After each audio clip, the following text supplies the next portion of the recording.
ఉచిత విద్యుత్ పథకం అనేది మంత్రి గారు చెప్పినట్టు చాలా గొప్ప పథకం.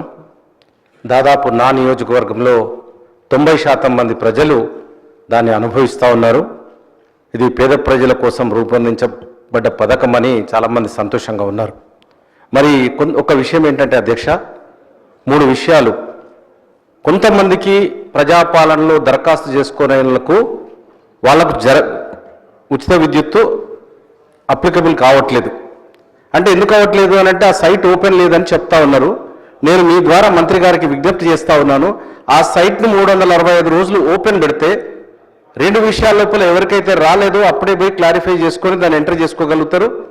రెండో విషయం, కొత్తగా ఇల్లు కట్టుకున్న వాళ్ళు ఎవరైతే ఉన్నారో, అదేవిధంగా కొత్తగా రేషన్ కార్డులు ఇప్పుడే మా జిఎంఆర్ గారు చెప్పినారు, ఈ కొత్త రేషన్ కార్డులు వచ్చిన వాళ్ళు, కొత్త ఇల్లు కట్టుకున్న వాళ్లకు ఈ 200 యూనిట్ల పథకం అమలు కావట్లేదు.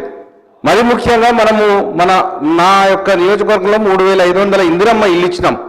ఆ ఇందిరమ్మ ఇళ్లకు కరెంట్ కనెక్షన్ కూడా ఇవ్వాలంటే ఇవ్వట్లేదు.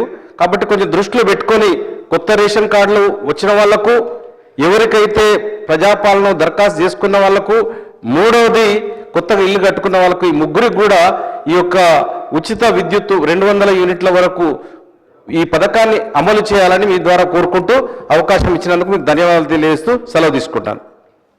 దానం నాగేందర్ గారు.